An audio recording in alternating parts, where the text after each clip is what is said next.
We're here at the Kentucky Bourbon Festival, and we've got questions for Steve from Bardstown. Steve, and how fun is it to do that stuff with Goose Island, Copper and Kings, anyone that you guys have been able to partner with? Founders. I feel like that's got to be fun for y'all.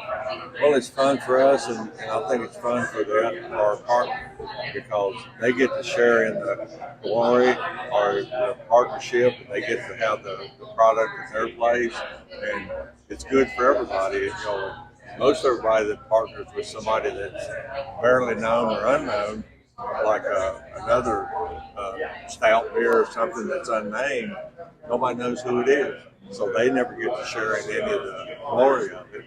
And I just think it's more fun for everybody.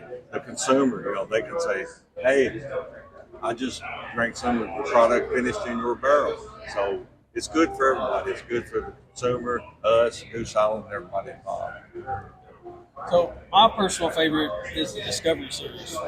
Like I love, and like you talked about transparency, because that's what I love about what you guys do. It's like you put it's age stated. It's you know where it's coming from. You know the mash bill for each one.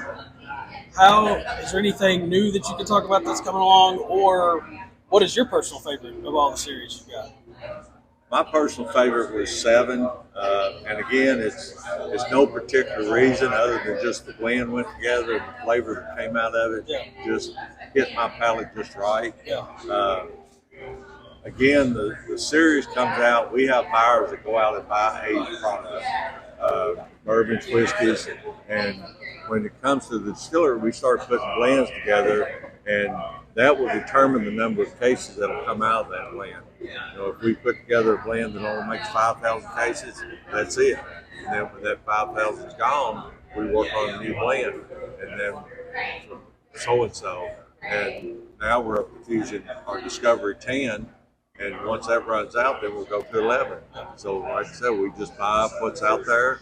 And it's getting very competitive because all these other labels that's out on the market, a lot of them buy aged spirit too. So it's very competitive. And you know what that creates? Very expensive aged barrels. So we have to pay a lot of money. And somebody will say, well, why is this bottle so expensive?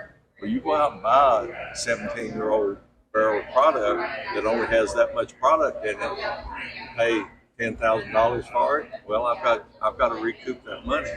So, but it's a lot of fun putting these blends together to make a product that you will hopefully enjoy. Oh yeah, absolutely. How cool is it to have so many people use Bardstown as a space for them to work?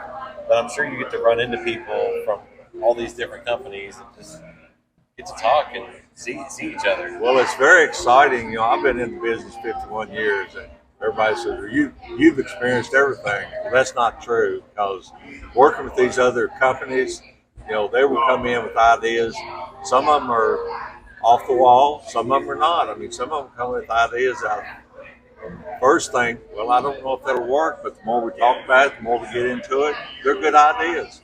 I mean, we made, when the first, actually as a farm up in Indiana that came in and said, I want to make bourbon out of popcorn. I know who you're talking about. Guys really? Buying 15 stars. Yeah. And I said, I'm not sure we can. And anyway, we got to talking, and we ground some and got the starch analysis on it and got things going.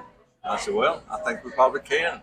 And we made some. And a very weird thing about that, the first batch we ran, the first fermenter we ran, I got some distillate and I nosed it and tasted it. I actually smelled like buttered popcorn. And I looked at Nick and I said, nose this and tell me what you think. He said, it does. And I said, how can it possibly, but it does. And, we've done Bloody Butcher. We've done several different white corn, white wheat, several different things. But to get that, coming from Maker's Mark, I had one recipe, one mash bill. It's the same thing over and over, which gave me the basis of production of distilling. And then to come to here and broaden your horizon so much is just fascinating. Like I said, you never get too old to learn something. Oh, no, absolutely not. You guys are doing some awesome things. Like, I love everything you guys are doing, especially with all the different collaborative series, the fusion series. It's some of my favorite stuff, so Yeah. they're doing great. Can't wait to see what you got coming next. Yeah. Yeah, absolutely. We've got a lot of things that are kind of in the works or on the board, and we're trying to kind of limit it to have about 2 or 3 a year. But 1 year there we had about 6 or 7. It's just too much.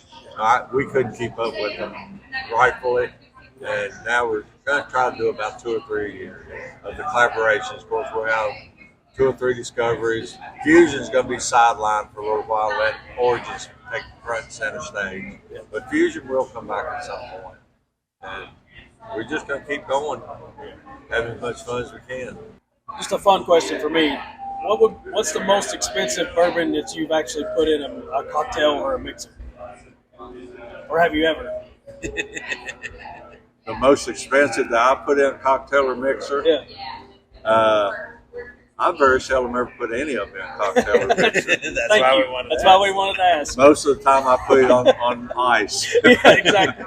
Yeah. But, I'm more of a purist myself. I mean, I just like it straight up.